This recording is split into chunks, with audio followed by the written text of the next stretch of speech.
Okay, mga kasimanwa, iya kita sa area it aton nga Provincial Prosecutor's Office na sagwa nga parte. We have here si Police Captain Jan Delgado, ang chief it aton nga March. Sa mga kita sir, hingi kami ng konting background sa may tuturing nating accomplishment sa part ng ating mga kapulisan. Konting background po paano po natin to na-apprehend itong mga suspect natin, sir. Ito yung magandang hapon pala sa sa lahat ng taga pakinig sa buong probinsya ng Aklan at sa maabutan ng istasyon ito. Opo.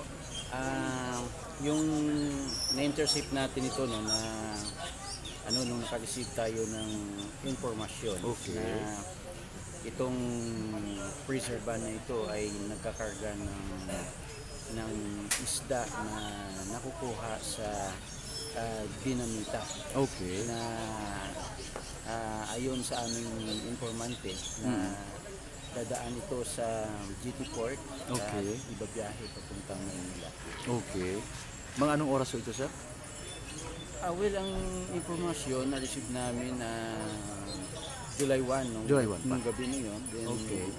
Kinandak namin yung operation is July 2 na siya, early in the morning, so mga 4 AM namin kinandak.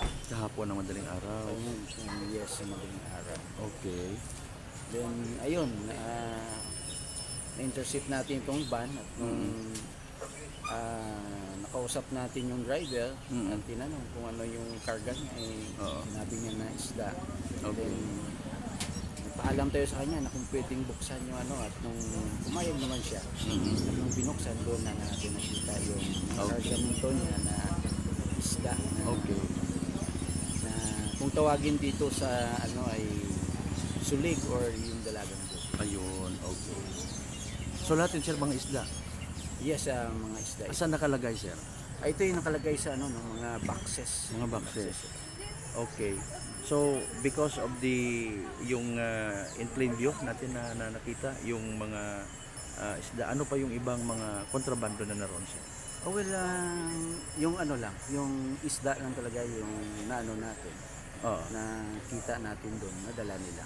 Okay. Then nung nakita na natin yung isda, agad din tayo na tumawag ng physics examiner na nanggaling sa BPAR din sa Aklan. Okay.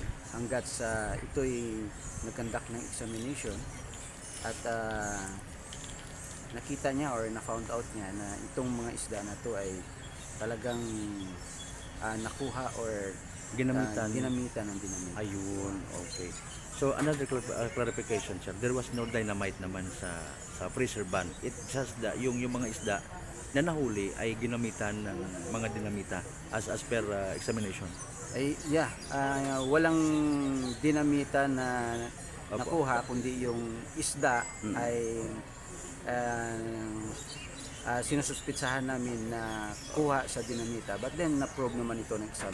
Ayun, oo. And based yun sa tinimbre sa inyo na information ng isang confidential complainant kumbaga, or informant I should say.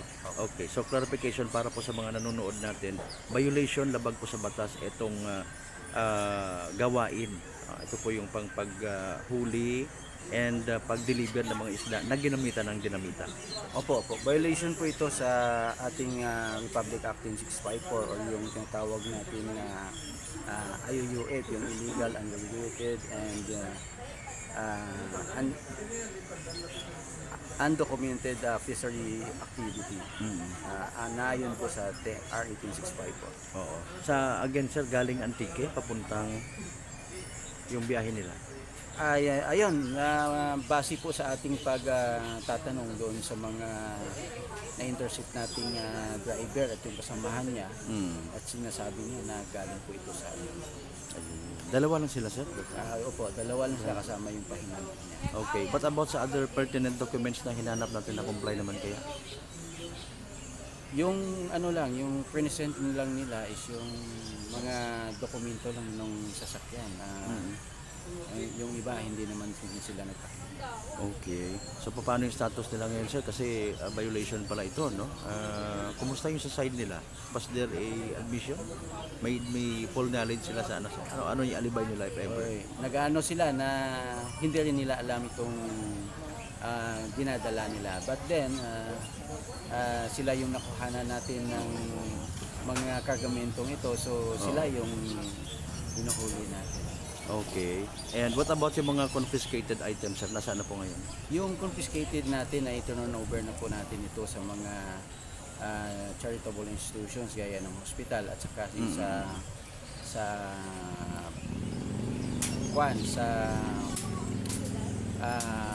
Aklan BGMP. Ayun, sa ARC, BGMP.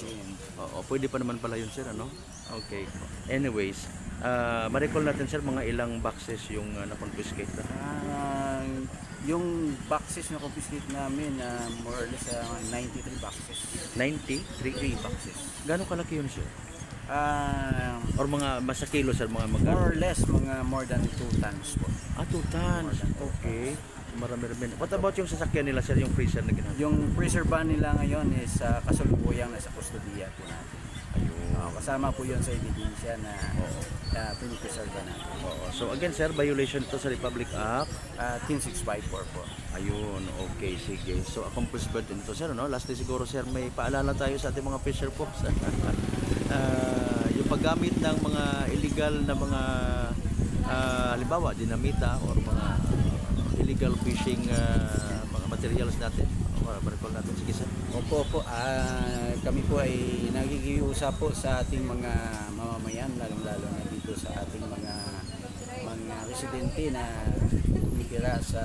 nakatira sa kadagatan o yung namumuhay sa kadagatan na dapat hindi lang kung pwede, dapat talaga natigilan na natin itong aktibidad ng paggamit ng dinamita kasi pag pabayaan nito ay baka talagang lubusang masisira na yung ating kalikasan.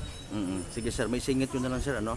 Tayo ba nakipag-ugnayan din doon sa ating mga kapulisan sa Antique to verify yung mga ganitong gawain?